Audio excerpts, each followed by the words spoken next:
જય જગન્નાથ ફ્રેન્ડ્સ, આજે આપણે આવી ગયા છે જગન્નાથ મંદિર જે જમાલપુરમાં આવેલું છે। તો આજના વિડીયોમાં હું તમને જગન્નાથના દર્શન કરાવવાની છું અને રથયાત્રાની કેવી તૈયારી ચાલી રહી છે તે પણ બતાવવાની છું। તો વિડીયોને બિલકુલ સ્કીપ ના કરતા।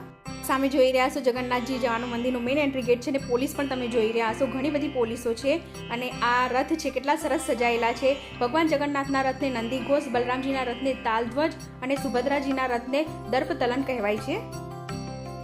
તો ચલો હવે મંદિર તરફ જઈશું અને જગન્નાથજીના દર્શન કરીશું। આપણે પહેલાં પણ આ મંદિરે આવેલા હતા ત્યારે મેં તમને મંદિરની હિસ્ટ્રી જણાવી હતી અને આ વિડીયોમાં હું તમને રથયાત્રા વિશે માહિતી આપવાની છું। જગન્નાથ રથયાત્રા એ અષાઢી બીજના દિવસે ઉજવાતો પવિત્ર હિન્દુ તહેવાર છે। ઓડિશાના પુરીમાં 18મી સદીથી અને અમદાવાદમાં 1878થી આ ઉત્સવ પરંપરાગત રીતે યોજાય છે। અહીંયા મંદિરની અંદર અને મંદિરની બહાર પણ ઘણા પોલીસો છે બંદોબસ્તમાં અને તૈયારી પણ પૂરજોશમાં છે। પૌરાણિક ઇતિહાસની વાત કરીએ તો એકવાર દેવી સુભદ્રાએ પોતાના ભાઈઓ શ્રી કૃષ્ણ અને બલરામ પાસે દ્વારકાનગર ફરવાની ઈચ્છા વ્યક્ત કરી હતી। બહેનની આ ઈચ્છા પૂરી કરવા માટે ત્રણેય ભાઈ બહેન સુંદર રથમાં સવાર થઈને નગરની મુસાફરી નીકળ્યા। આ ઘટનાની યાદમાં દર વર્ષે રથયાત્રા કાઢવામાં આવે છે। અને ફ્રેન્ડ્સ, આપણા ગુજરાતમાં રથયાત્રાની વાત કરીએ તો ગુજરાતમાં રથયાત્રાનો ઇતિહાસ ખૂબ જ જૂનો છે। ભરૂચમાં લગભગ 300 વર્ષ જૂની રથયાત્રાની પરંપરા છે।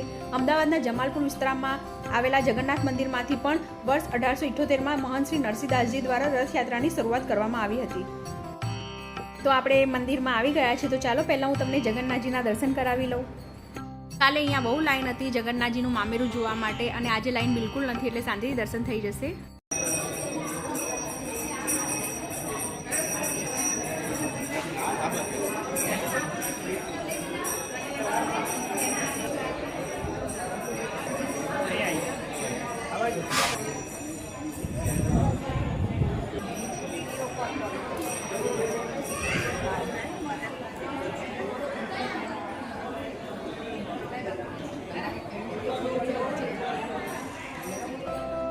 પ્રથમ રથયાત્રા વર્ષ 1878ના નાના પાયે શરૂ થયેલી આ પરંપરા આજે વિશાળ ઉત્સવમાં ફેરવાઈ ગઈ છે અને વર્ષ 2026મી જે કાલે રથયાત્રા યોજાવાની છે, 149મી રથયાત્રા યોજાઈ રહી છે।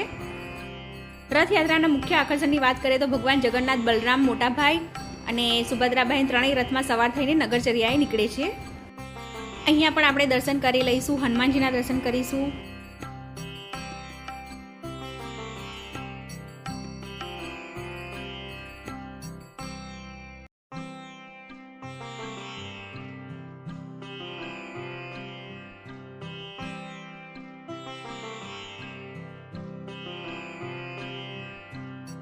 અને ફ્રેન્ડ્સ, કાલે અહીંયા સરસપુરનું મામેરું જે રથયાત્રામાં સૌથી મહત્વનું રોકાણ સરસપુર ખાતે થાય છે, જેને ભગવાનનું મોસાળ માનવામાં આવે છે। ત્યાં મામેરાની પરંપરા ભક્તો દ્વારા ખૂબ જ ઉત્સાહથી ઉજવવામાં આવે છે અને એ મામેરાના દર્શન કરવા માટે ઘણા ભાવિ ભક્તો કાલે આવ્યા હતા અને ખૂબ લાંબી લાઈન હતી।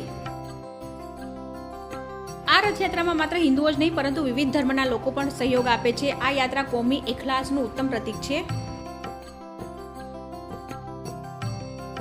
મંદિર પરિસરમાં તમે જોઈ રહ્યા છો પૂરજોશમાં તૈયારી ચાલી રહી છે। આપણે અહીંયા પણ દર્શન કરી લઈશું વૈદ્યનાથ મહાદેવના અને ગણેશજીના।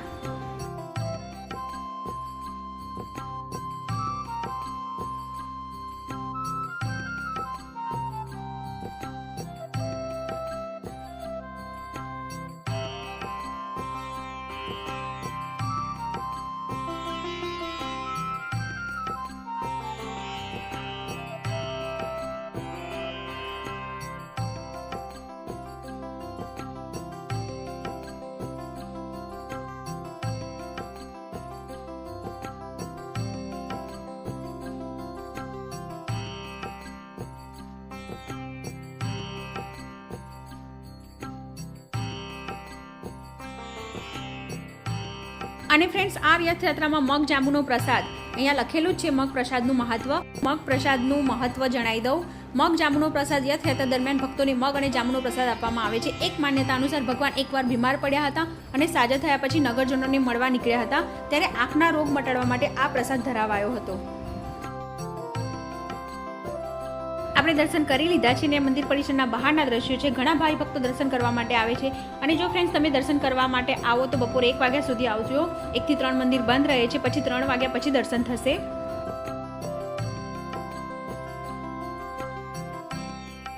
અને જો તમે અહીંયા સાંજના ટાઈમે આવો તો એકદમ આખું મંદિર લાઇટોથી સજેલું દેખાય છે।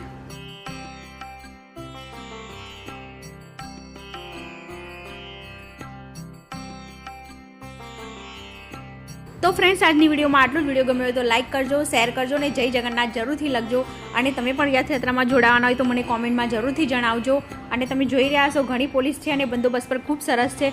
અને જો તમે 2 વ્હીલર કે 4 વ્હીલર લઈને આવો તો આગળ પાર્કિંગ છે, આગળ મૂકીને અહીંયાથી ચાલીને આવવાનું રહેશે.